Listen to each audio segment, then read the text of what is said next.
You're listening to the smooth sounds of W. Jim and Justin.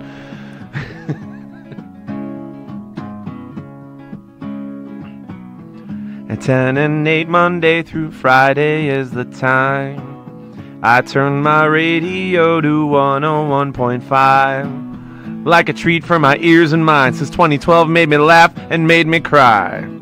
Kate the Duchess puts a smile on our face. She rules over style, sassiness, and grace. Sir William, you're an awesome dude. I kinda wanna build a statue of you. And what I'm really needing now in this local Huntley town is the only show around about people helping people. And now it's time to kick it off. Jim and Justin say to all ladies and gents, we present It's Two Gingers. Make it live tonight till the comedy and community collide. Enjoy the laughter, enjoy the ride. It's Two Gingers. And we're back. Thank you for joining us. It's me, the Duchess, and I have with me Sir William. It's good to be back. Hi, Sir William. I have a little beef. Yep. Uh-oh. We're starting off today With a beef? with beef. You know that's not usually With beef. how I roll, right? No, you're not beefing right away.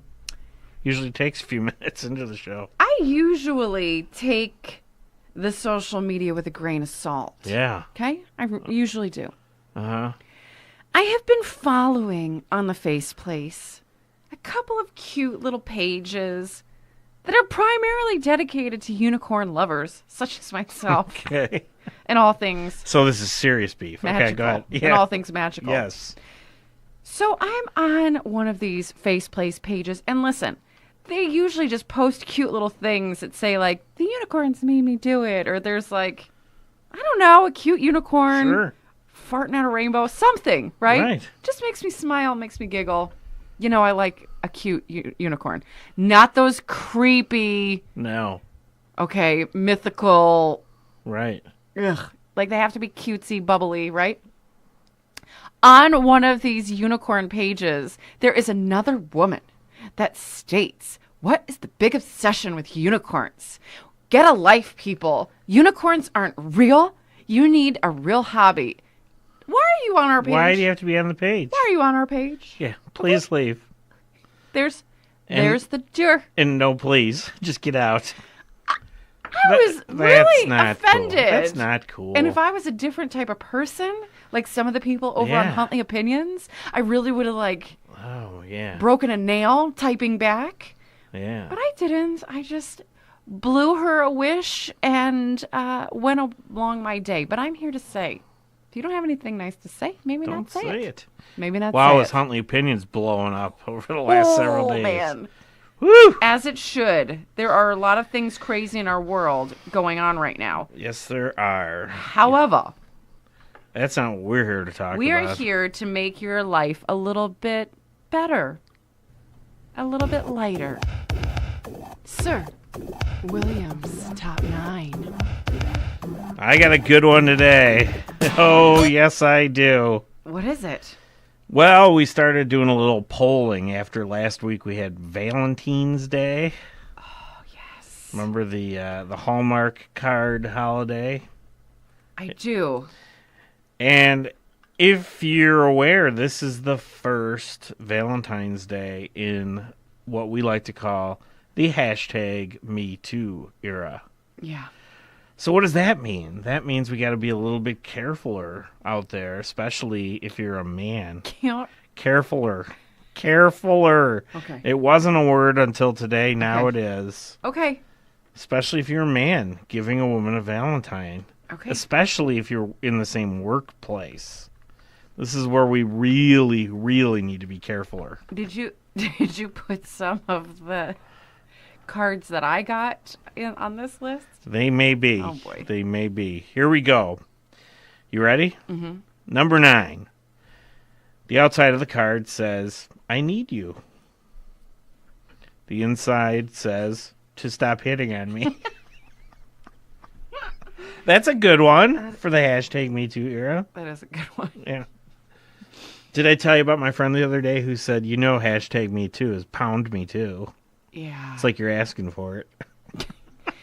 Yeah. Number 8. You ready? Right. Go. I give you the key to my heart. That's on the front of the card. Yeah. Lovely. Yeah. Beautiful. Mm-hmm. Probably with a nice little key on there and a heart. Mm-hmm. On the inside, no obligation. If you don't want it, that's totally fine. Oh my God. I'm throwing it out to you. If you don't want it, I'll just take it back. I love that. I love that.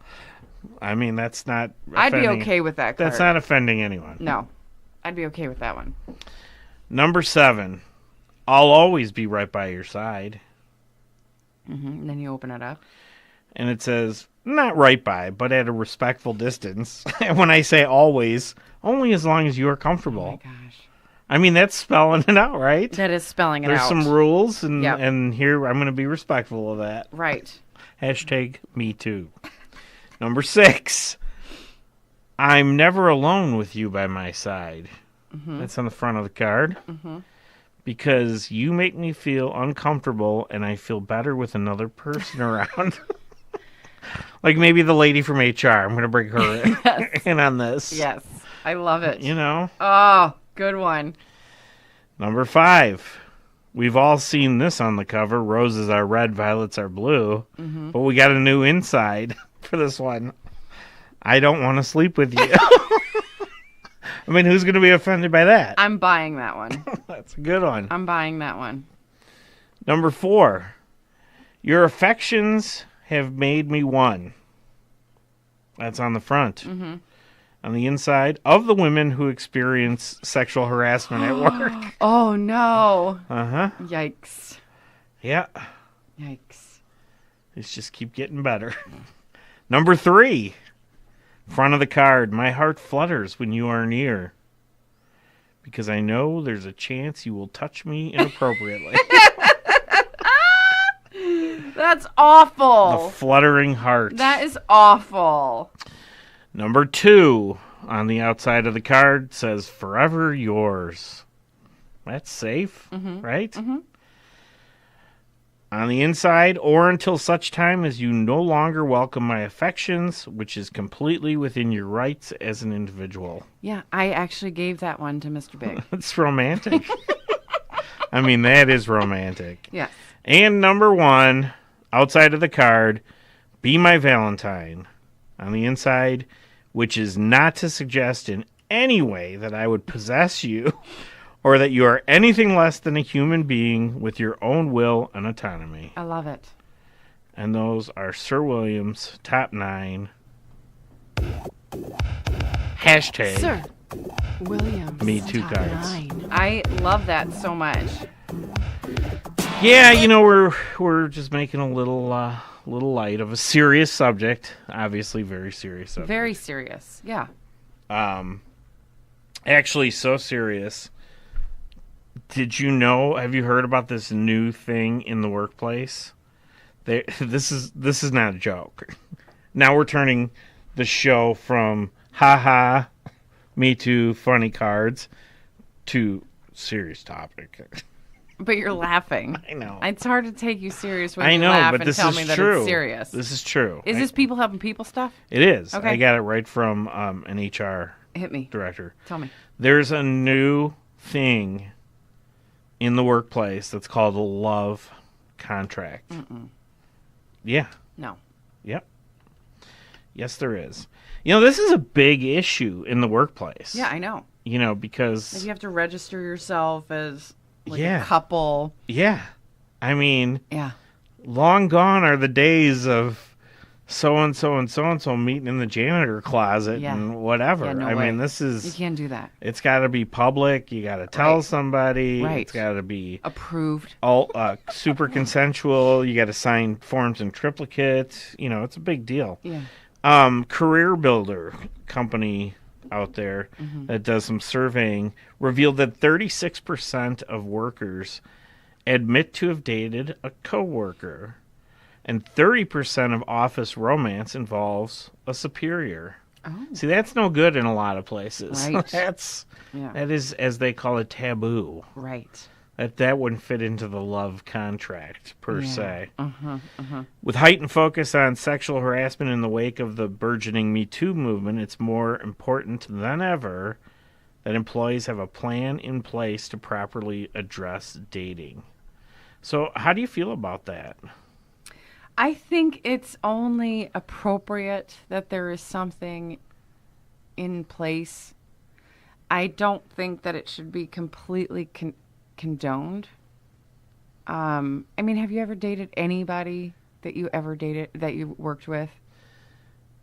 No, but Never. Well, yeah, I have. Okay, I did when I was a teenager. Great. But since I've been in like real, big boy jobs, I haven't. But that's mainly because you got married when you were 12 the whole time. I mean, but I don't think it's a good idea. Well, listen. In any way, shape, or form. It's probably not a great idea because when it goes sour, then you got to see this person every single day. Right. However, what if your one lobster is working with you and you end up living happily ever after? That's why I am a fan of organizations that have it like something set in place that's fine if that's what you're going to do. But number one, it's not going to happen on company time, company property. Right. Or without the company being aware. So, I'm not going to name names, but I worked at one company where our legal counsel decided at one point that we needed to all sign a sexual harassment policy, which included what we would now call a dating contract. Okay. And, it was in very legalese language, and like you'd read it and go, there's no way like anybody could do anything with anyone in the constructs of this document. Right. And he was dating somebody at the company at the time, which is he like, was just covering his butt. He was. Right. I probably wrote it just to cover his butt. Yeah. And, I think it's absolutely important, to put the blanket no dating policy. More and more employers are moving toward a middle ground by acknowledging the inevitability of office romances, and then they're just placing specific requirements on dating in the workplace, which is exactly what I'm saying. So I agree with having to go in and sign this contract, but it brings on a whole new level of anxiety, because when do you make that call? Right. Is it before the first date? Yeah, because how do you know if there's going to be a second date? Is it the first time y'all sleep together? Is it, when is it? Because and how much of that information needs to be shared to Correct. let somebody know that this is real and ongoing? Like, I would be scared if we moved into the area, but maybe we have to. Does that mean as someone that has an interest in the office, do you have to go to HR first and say, I'd really like to ask Susie out? Because honestly, if you don't do that first, if you go and ask Susie out and nobody knows about it, Susie could turn around and be like, I'm being harassed. Right. But if you've already gone to HR and said, I really like her and I'd really like to ask her out. I mean, I think that's kind of where we're headed. That you would have to have it planned from the get. So now HR needs to be a completely different person. Correct. They need to be like a love doctor as well. Completely. Just to understand like where these things can go. Luckily, we are starting our night school, you and I, that we're training love doctors. We're training love doctor HR directors. Yeah. So, I mean, we're going to have two gingers love doctors. We're going to have our hands full. It is. It's unbelievable. It is unbelievable, but you understand why this is important, right? I totally do. And, because you also don't want the flip happening. You don't want some person saying that they're being harassed right when they're really not. Like this other person just really thought that they were looking at them a certain way and thought that they felt the same way. So when they ask him out and they the person gets really upset, like, how could he ever think that I liked him? Yeah. You know, if you had somebody involved from the jump, you would never have that issue. And then there's a whole like difference between big companies and small companies. Yeah. Like if you're talking about a small company, you know, the odds of dating somebody and that going long term Right. for months into years into whatever. Yeah. You know, now you're talking about the odds of, if you're both still at the company, people getting promoted and Right. next thing you know, and you can't, I've never seen it work out where somebody has a reporting thing to a person that they're dating. You just can't. I mean, that's a total conflict of interest. Yeah. Any way you cut it up. Mm-hmm. I suppose unless you're like the owner of a small company, then you can do whatever you want, I guess. But Yeah, I mean, I had an acquaintance a while back that she dated her boss, and it ended up being kismet. They got married, and she quit. yeah, I've She seen stayed that home happen with too. 2 kids, Right, and they're happy as happy can be. right. There were definitely some stink eyes in the office when they first started dating, and people had an opinion about everything. But now, 10 years later, you know, who are you to judge? So it depends. It depends on, are you talking about the creepy guy by the copier who's waiting for whomever comes around the Yeah. corner? Or are you talking about, you know, you really thought that this was going to go somewhere, but then after dating for 6 months, you both break up, and now you got to see that person. Yeah. That's all I'm saying. Think about it long term. What if it goes sour? Then what are you going to do? I was actually hired in a position one time as a manager. Yeah. You? Yeah, isn't that weird? I know I went to school for it and whatnot, but I mean, the way you just said that, you were like, can you believe it? well, I was like 10 at the time. But Can you believe it? Me? I was hired as a manager, didn't know it, but I was hired by a person to be an in-between a couple. Oh, jeez. So I reported to the guy, and then Oh, boy. his girlfriend reported to me. And Yeah. it went on for months, and I didn't know. I was like the last to know. Oh, boy. That was awkward, to say the least. Mm-hmm. And then there's the whole thing about if it starts in the office, or if you know, sometimes couples bring their team into him and her into a company, then it's okay if you're already together, right? Mm-hmm. Wouldn't you say? I think so. All right. I don't know. I mean, this is 2 old married people that are talking about the young whippersnappers who are dating in the office. I mean, if you look at our new logo, our 2 Gingers logo, nobody's going to go, these are 2 old married people. We're not married to each other, let's be clear. But we look young and spry in our We logo. are- oh, well, we are. But what I'm saying is, I know. we're just trying to have a We're funny just- conversation we're with you just all. passing along. But let's get real, okay? Listen, millennials, turn it up. Don't date in the office. Just don't do it. No fishing off the company pier, as I mean, they say. really. Go somewhere else. Go somewhere It makes else. everything easy. You know, I think the thing that is the worst, which you mentioned like 20 minutes ago, is once somebody breaks up. Ouch. Yes. It's When awful. you break up and then you're still there. And of course, neither person's going to want to leave just because Exactly. the other one's there. Exactly. So then you got to deal with them. So if it wasn't, Right. you know, an amicable breakup, Yeah. then it's a problem. I mean, People love when we give love advice. that's why we had to start our night school. Duh. Right? Love doctor. Love Doctor. All right, we got some zingers here from Seth Meyers. Who's that? Remember Seth? You know Seth Meyers. Oh, yeah, that kid who used to work for us? Yeah, no. Oh. Come on. Late night. Seth Meyers. He used to be Saturday Night Live news guy. Yeah. Oh, you know. Okay, you're giving me that look like I know. All right. So you're stealing his material. Yes. And you're this going to is regurgitate it. straight from his monologue. Let's see if Sir William can do it better than Seth. In 2018, marijuana is finally allowed, and sexual harassment finally isn't.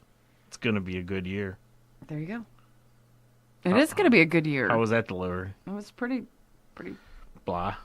Okay, I let's think see you do it. I think you should do the next one better. Let's see you do it. There's a new era underway. And I can tell because it's been years since a white man was this nervous in Hollywood. That was pretty good. Thank you. Yeah. This was a year of Big Little Lies and Get Out. And also the television series Big Little Lies and Get Out. Now, was Get Out a television series? No, that was a or movie. It was a movie, That was right? a movie, Okay. yeah. I actually just put it on the DVR. Oh, it's good. Okay. It is creepy. I'm excited. It's super good. Do I have know to watch who's it during in the day? Yes. Okay. I would. All right. No. It's not like a big slasher movie. It's just, it's a little It's bit creepy, though, right? Yeah. Okay. Do you know who's in it? Who Well- you've never heard of as an actress before? Or maybe you have? The main actress? Tell me. You know Brian Williams from the news? Yes. From like NBC News? Yeah. Brian yeah, Williams? yeah. His daughter. Oh, wow. Yeah, Allison Williams Uh-huh. is the star. Interesting. Well, Bradley Whitford. He's so good. I love him. He's love him. so you Love will him. have And Catherine Kinnear. yeah, she's dig her. Mm-hmm. fantastic too. You will have a totally new appreciation for Bradley gosh. Whitford after this one. And Stephen Root. He's Yeah. another one I love. He's so good. Yeah, it's a really great cast. Okay. Office Space with the stapler. That's the guy, right? Yes. Yeah. For the male nominees in the room tonight, this is the first time in 3 months it won't be terrifying to hear your name read out loud. True story. True story. And Harvey Weinstein will be back in 20 years when he becomes the first person booed in the how do you say that word? Memoriam. Memoriam? Yeah. Yeah. Carefuler. Yeah. I believe What was that from? Was this from his show? Yeah, that No. was... Yeah. No, it Yeah. was not. Yeah. Really? Yep. Interesting. He was zinging it. Well, Seth Meyers, we like you. Hit us up on social media along with all of give our us a other call, friends. Seth. How Where do they find us? How? Please follow us on social media. Our website is twogingerswithaz.com. Like us on Facebook at facebook.com/twogingers. On Twitter at the Duchess 101.5 and Sir William 101.5. On Instagram at instagram.com/twogingers. And at Pinterest at pinterest.com/the Duchess 1015. What? Hey, do we have any big events coming up? Listen, Sir William, I need to give a shout out to one Mr. Big Okay. before we talk about events. All right, let's do that. You know, I've been giving Big a really hard time saying how he doesn't do anything for Valentine's Day and he's a big crotchety old man when it comes to Hallmark holidays in his opinion, even though Valentine's Day has been around longer than Hallmark. Than him. Yeah, right. He knocked it out of the park this year. Really? He knocked it out of the park this year. I don't know if it was because I've been giving him such a hard time on the air or if he finally just woke up. But this year, he presented me with tickets to see Pink. Pink. Yeah. Nice. And it's not going to be a beautiful trauma. It's going to be awesome. Excellent. So brava, Big, well played. Is he taking you? Mm-hmm. Does he care for Pink? Yes. Okay. Yes. So I am uber excited. I can't wait. Excellent. Yeah. We do have a couple big events coming up that we will be in attendance for. Uh-oh. Is it clear to my calendar? It better be. Ruh-roh. Maybe that's why I'm bringing these up, just to remind you for your calendar. Don't. Saturday, March 3rd, 9 a.m. yes. to 4 p.m. Yes. The Huntley Park I'm District. going to be in Hollywood. At 12015. Oh. You're, what? Oh. You're gonna be in Hollywood. For what? Never mind. I'll cancel that trip. No, it's the I'm going to be here. It's the Huntley Home Biz and Wellness Expo 2018. I had to turn down Andy Cohen to go to a taping of his new show. Oh, so you could be here? So I could be here at the Excellent. expo. That is great. Because we have some super fun stuff happening that day, including music that we're playing And all throughout the day. I'm singing karaoke. You're singing karaoke. I've been working on some new stuff. Good. It's going to be awesome. All right. Also, there's going to be the Heinemann Middle School Jazz Band. Yes. That's exciting. The Marlowe Middle School Performers. Yes. The Marlowe Middle School Chamber Orchestra. Uh-huh. Everybody's favorite at noon, the Dog Fashion Show. I can't wait. I know. I have yet to be a part of it because I'm always overbooked. We did invite Jer Bear back for that. Of course. Hopefully he'll be there because he likes long walks in the park like Fifi. He is the bee's knees. And then we've got the Marlowe Middle School Jazz Band. Yes. And then finally, not to be outdone, the Huntley Park District Dance Team. And closing out the performance, the Huntley Cheer Association. Oh, really? Yeah, did you know about that? No. Yeah. Uh-oh. 2:45 to 3:15. Uh-oh. I better get on that. Better get on that. Yeah, cool. So, So come super hang excited. out with us. Super excited for that event. We also have one other one. Unfortunately, we don't have a lot of time to talk about it or a lot of details, but St. Baldrick's Day is coming up. It is. That's all we're going to say about that. That's it. That's all. Because that's all the time we have. We'll be back tomorrow. Stay classy. Tune in. Bye. Two Gingers is written, hosted, and produced by Sir William Guerin and the Duchess Kate Curtin. Post-production is done by Jim Carolla. Michael Guerin is executive producer emeritus. Two Gingers is broadcast in the Al Litwin studio at Dikey Park in Huntley, Illinois. The show broadcasts Monday through Friday at 10 a.m. and 8 p.m. on 101.5 Huntley Community Radio, WHRU-LP. HCR's executive producer is Alan Pollack. Thank you for tuning in.